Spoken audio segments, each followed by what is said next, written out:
भाटपाड़ा नगर पालिका के सेवानिवृत्त कर्मचारियों को 3 माह से पेंशन नहीं मिल रही है।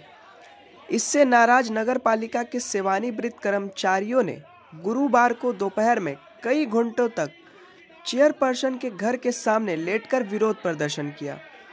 प्रदर्शनकारियों का अभियोग यह है कि कुछ लोगों को दिसंबर माह में 1 माह की पेंशन दी गई है, लेकिन बाकी किसी को भी 3 माह से पेंशन नहीं मिल रही है और सभी पेंशन धारकों का अवस्था दयनीय हो चुका है और उन्हें प्रदर्शन करना पड़ रहा है। इसी घटना के बीच दीनबंधु पाल नाम का एक सेवानिवृत्त कर्मचारी कथित तौर पर विरोध प्रदर्शन के दौरान बीमार भी पड़ गया। भाटपाड़ा से संवाददाता राहुल हाजरा की रिपोर्ट, जागो भारत।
দাবি করছি আমরা মানুষের মতো ভাবতে চাই, আমরা না খেয়ে মরতে চাই না। মাসে পেনশন দিতে হবে, পেনশন অবিলম্বে দিতে হবে। আপনাদের গায়ের ওপর দিয়ে লাঠি মেরে পড়ে যাচ্ছে, আবার চোখ রাঙাচ্ছে, এসব মানছি না।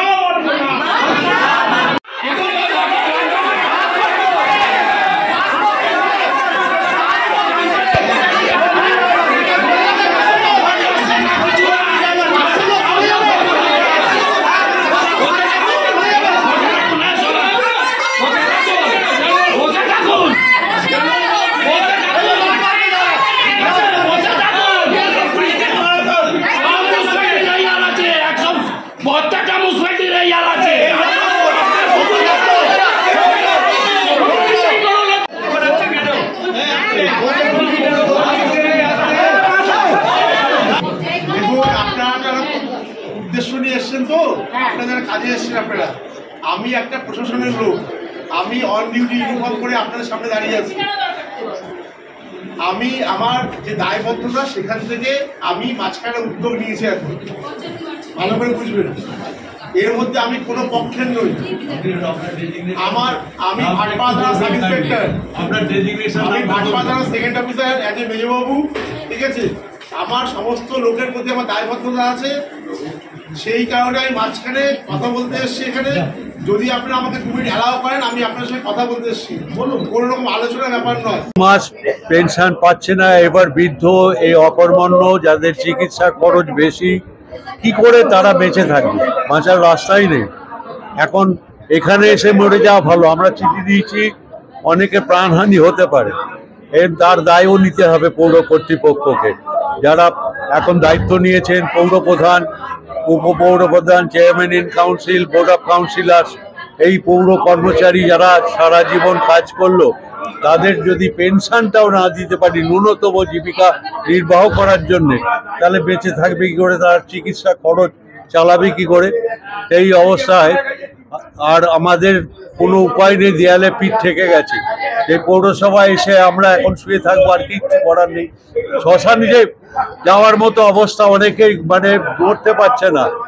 খাদ্য, অনেকের ওষুধ কিনতে পারিনি 3 মাস ধরে। এবার কিছু লোককে ডিসেম্বরের মাসে দিয়েছে, এটা কি ভিক্ষে দেওয়া নাকি? যে কিছু লোককে দিলাম, খেতে বসিয়ে দিয়ে এই যে কয়েকটা লোককে খেতে দিলাম, এটা কি কোনো সিস্টেম? আজকের পৌর প্রশাসন এই জায়গায় গেছে যে কিছু লোককে পেনশন দিলাম, 1 মাসের কিছু লোককে, বাকি 2 মাস 3 মাস বাকি আর সব লোক সহতাস করছে। এইমাত্র দেখা গেল বললো প্রশাসনের পর থেকে পৌরসভা যারা এসেছিলেন বলে যে প্রত্যেকটা পৌরসভা এরকম বাকি আছে। আমরা প্রত্যেকটা পৌরসভার খোঁজ নিতে যাইনি। 140টা পৌরসভা তারা কে তাহলে চালাতে এসছেন কেন, দায়িত্ব নিয়েছেন কেন? এরকম তো ছিল না। যারা পৌর প্রশাসনের দায়িত্ব নিয়ে গাড়ি চাপছেন, এসি ঘরে এসে বসছেন, তারা এই পৌর কর্মচারীদের বেতন এবং পেনশন যদি না দিতে পারেন তাহলে কি করে তারা দায়িত্ব নিলেন কেন? দায়িত্ব নিলে তাদেরকে খেতে দিতে হবে। একটা পরিবারের দায়িত্ব যদি কেউ গ্রহণ করে তাহলে তার পরিবারের লোককে খেতে দিতে হবে, আর নাহলে দায়িত্ব থেকে অব্যাহতি চাইতে হবে। সব পৌরসভা যদি না হয় এরকম সরকারি তার দায়িত্ব কার? সরকারি ব্যর্থতা, সরকারের ব্যর্থতা, পৌর প্রশাসনেরও ব্যর্থতা। সরকারকে তারা কি বলছে, সরকারের যা দেও তারা দিচ্ছে। সরকার তাদের কি আর কি দেওয়ার আছে আমি জানি না। আমরা জানি যে পৌরসভাকে 40% পেনশন খাতে দেওয়ার কথা, সরকার সেটা দিচ্ছে। তাহলে পৌর কর্তৃপক্ষর যেটা দেওয়ার কথা তারা সেটা তো করতে পারছেন না। এ ব্যর্থতা কার? প্রতিদিন এত টাকার তেল খরচ তারা জোগাচ্ছে, এত ঘরে এসে এই রাজপ্রাসাদ এরকম তো পৌরসভা ছিল না, এত কোটি টাকা ব্যয় ছিল না। তাহলে সেই দায়িত্ব যারা নিয়েছেন তারা চালাতে হবে, খেতে দিতে হবে আগে। তাহলে বেতনগুলো কি করে হচ্ছে 1 তারিখে? স্টাফেদের পর্যন্ত অনেক ঘরে এসি রয়েছে। এগুলো এই লাক্সারি জীবন আর কিছু লোক খেতে পাবেন, এটা কেন হবে? এরপরে এরকম করেই দেখি, তারপরে আমরা যাব আইনের আশ্রয় নেওয়ার কোনো একটা নেই, আইনের মারফতও যাব। কিন্তু আমাদের যারা দায়িত্ব নিয়েছেন পৌর কর্তৃপক্ষ, তাদের কাছে আমাদের তো আগে বলতে হবে। সেখানে আমরা ধর্নায় বসে আছি, শুয়ে থাকবো আজকে।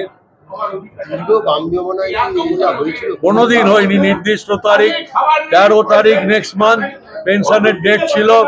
2010 সাল তো হয়েছি, এমনকি 16 সাল পর্যন্ত আমাদের কোনো অসুবিধা হয়নি। এই তৃণমূল বোর্ডেও 11 সাল থেকে 16 সাল হয়নি। 16 সালের পরে যখন এটা শুরু হলো আমরা তখন অ্যাসোসিয়েশন করলাম। 3 মাসের বকেয়া পড়েছিল বলে অ্যাসোসিয়েশন করে আমরা একটা জায়গায় নিয়ে এসেছি। তারপর থেকে এরা পেনশনের ব্যাপারটা মাথা থেকে উড়িয়ে দিয়েছে, যে আমার 1 তারিখে মানে দেও পেনশন দেয়া, 1 তারিখের মধ্যে না দিলে ইন্টারেস্ট দেওয়ার কথা। এবার কি করে এতগুলো লোক, এখন 550 পেনশনার, এরা বেঁচে থাকবে কি করে? 2-4টে লোক না, তার পরিবার আছে, 4 জনের 5 জনের পরিবার। তাহলে একটা পেনশনারের এতগুলো পরিবার না খেয়ে মরে যাবে। একটা শহরের এতগুলো লোক সারা জীবন কাজ করলো, এখানে তারা না খেয়ে মরবে? এটা হতে পারে? আপনার সুস্বাস্থ্যের নতুন দিশা ভারতী হেলথ কেয়ার ও ডায়াগনস্টিক সেন্টার। শ্যামনগরে অবস্থিত ভারতী হেলথ কেয়ার ও ডায়াগনস্টিক সেন্টারে আপনারা পাবেন অভিজ্ঞ রেডিওলজিস্ট দ্বারা 4D ultrasonography, 4D peripheral ultrasonography, 4D pregnancy ultrasonography, 4D TVS আলট্রাসোনোগ্রাফির সুবিধে। এছাড়াও থাকছে অভিজ্ঞ ডিএম কার্ডিওলজিস্ট দ্বারা ইকোকার্ডিওগ্রাফির সুবর্ণ সুযোগ। পাশাপাশি থাকছে ইসিজি, ইইজি, পিএফটি, এমসিভি, ইএমজির সুবন্দোবস্ত। এছাড়াও থাকছে ডিজিটাল এক্সরের সুবিধাও।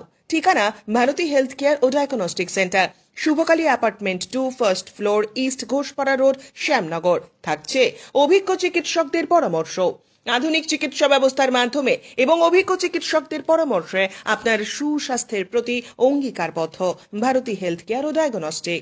নমস্কার, আমি ডক্টর বিপুল মিস্ত্রি, ভারতী হেলথ কেয়ার ডায়াগনস্টিক সেন্টারে আল্ট্রাসোনোগ্রাফি করি। এখানে সমস্ত রকম আল্ট্রাসোনোগ্রাফি এখানে হয় এবং অতি যত্ন সহকারে করা হয়। এবং Bharati health care diagnostic centre অনেকদিন ধরে আপনাদের কাছে খুবই পরিচিত নাম, এবং নতুন করে আপনাদের পরিচয় দরকার নেই। আপনাদের আশীর্বাদ যেন সবসময় থাকে আমাদের উপরে, এবং আপনারা আসুন, ভালো পরিষেবা পাবেন, এই আশা নিয়ে আপনাদের কাছে বড়। নমস্কার, আমি ডক্টর কৌশিক পাল, এমডি ডিএম কার্ডিওলজি। আমি এখন থেকে শ্যামনগর ভারতীতে প্রতি সোমবার এবং বুধবার ইকোকার্ডিওগ্রাফি করব।